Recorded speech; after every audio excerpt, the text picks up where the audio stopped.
Hello বন্ধুরা, সবাই কেমন আছো? আশা করছি সবাই ভালো আছো। মায়া ব্লগ অ্যান্ড কুকিং চ্যানেলে তোমাদের অনেক অনেক ওয়েলকাম।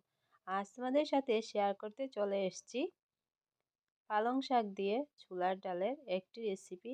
তো কীভাবে এই রেসিপিটা করছি এটাই তোমাদের সাথে শেয়ার করছি। ভিডিও শুরুতে সবাই লাইক দিয়ে রেসিপিটি দেখা শুরু করবে। চ্যানেলে নতুন বন্ধু হয়ে থাকলে চ্যানেলটি সাবস্ক্রাইব করার অনুরোধ রইল। পুরো রেসিপিটি দেখতে হলে স্কিপ না করে পুরো ভিডিওটা তোমাদের দেখতে হবে। তাহলে চলো এবারে শুরু করা যাক। এখানে দেখো আমি কড়াইটা বসিয়ে দিয়েছি আর ছোলার ডালটা আমি আধ ঘন্টা ভিজিয়ে রেখে আমি একটা পেস্ট বানিয়ে নিয়েছি। এবারে আমি বড়াগুলো করে নেব। তো একে একে আমি বড়াগুলো দিয়ে দিচ্ছি। তো দেখো এখানে আমি তেলের পরিমাণটা একটু বেশিই দিয়েছি যাতে একবারে আমার বড়াগুলো ভেজে নিতে পারি। তো একটা সাইড কিন্তু হয়ে গেছে, এবার ঘুরিয়ে দিচ্ছি অন্য সাইডটা।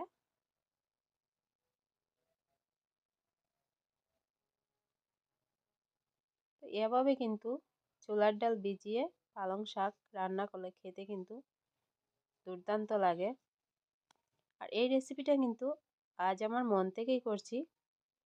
তোমাদের কাছে কেমন লাগলো জানাবে কমেন্ট করে। তো দেখো বড়াগুলো ভেজে এবার তুলে নিচ্ছি। এবার ওই তেলেই আমি দিয়ে দিচ্ছি ফোড়ন। দিয়ে দিচ্ছি গোটা জিরে, কালো জিরে, ধনিয়া একসাথে ফোড়ন দিয়ে দিলাম। দিয়ে এবারে কেটে রাখা আলু, শিম আর বেগুন, অল্প হলুদ আর লবণ দিয়ে আমি সবজিটাকে একটু ভেজে নেব। তো খুব বেশি ভেজে নেওয়ার দরকার নেই, হালকা ভেজে নেব যেহেতু সব কিছুই নরম সবজি রয়েছে।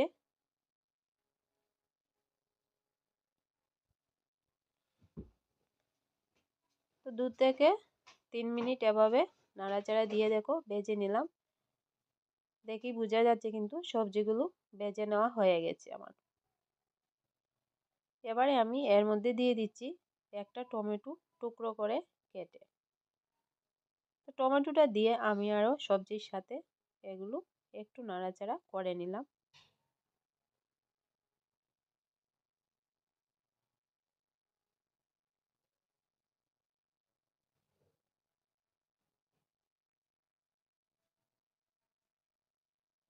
তো এভাবে সবজিটাকে প্রথমে ভেজে নিতে হবে এই রান্নাটা করার জন্য।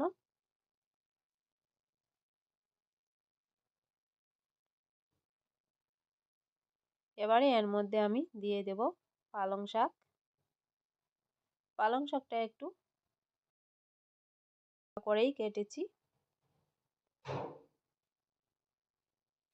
তো পালং শাকটা দিয়ে একটু নাড়াচাড়া করে মিশিয়ে দিলাম। তো পালং শাকটা কিন্তু একটু মজে যাবে, এতে লবণের পরিমাণটা দিতে সুবিধা হবে।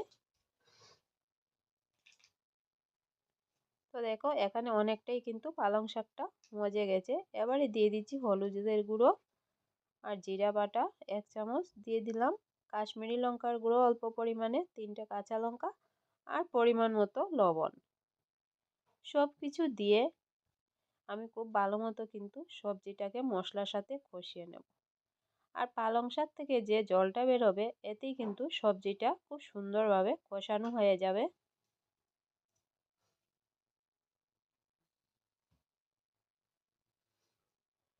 তো এখানে দেখো কষাতে কষাতে কিন্তু অনেক সুন্দর একটা কালার বেরিয়ে এসছে।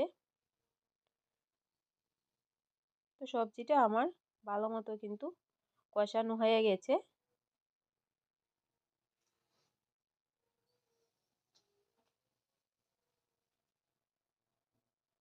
এবারে এর মধ্যে আমি জলটা অ্যাড করে নেব। তো খুব বেশি জল দেওয়ার দরকার নেই, এখানে আমি 1 গ্লাস গরম জল দিয়ে দিলাম যেহেতু আমি ঝোল রাখবো না, একদম গায়ে গায়েই তরকারিটা করে নেব ওর জন্য।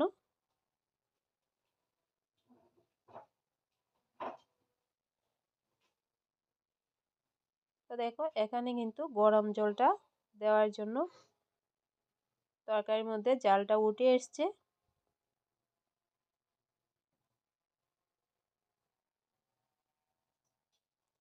এবারে এর মধ্যে আমি ভেজে রাখা বড়াগুলো দিয়ে দেব। অনেকেই কিন্তু এই রেসিপিটা রান্না করতে আমি দেখেছি আরও, যে বড়ি দিয়ে করে। আর আমি কিন্তু ছোলার ডাল বড়া করেই তারপর করছি। খেতে কিন্তু এভাবে দুর্দান্ত লাগে। আর এখানে দেখো কয়েকটা ডালের বড়া হাত দিয়ে আমি একটু ভেঙে দিচ্ছি।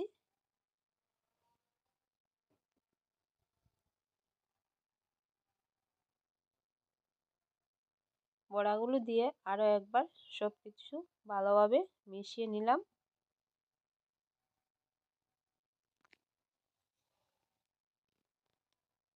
এবারে আমি ডেকে 5 মিনিট রান্না করে নেব। এতে কিন্তু সবজির বাকি অংশটা খুব ভালো মতো সিদ্ধ হয়ে যাবে। তো দেখো 5 মিনিট পর আবারও ফিরে এলাম। এবারে এর মধ্যে আমি দিয়ে দিচ্ছি 1 চামচ ঘি।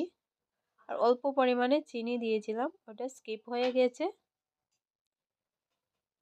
তো আরও একবার সব কিছু ভালোভাবে মিশিয়ে নিলাম।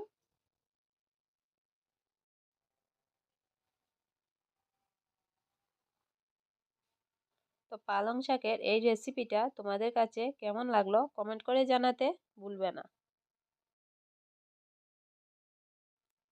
তো দেখো রান্নাটা কমপ্লিট হয়ে গেছে। এবার চুলার ফ্লেমটা অফ করে নিলাম। তো বন্ধুরা, রেসিপিটা ভালো লেগে থাকলে লাইক, কমেন্ট, শেয়ার, সাবস্ক্রাইব করে আমার পাশে থেকো।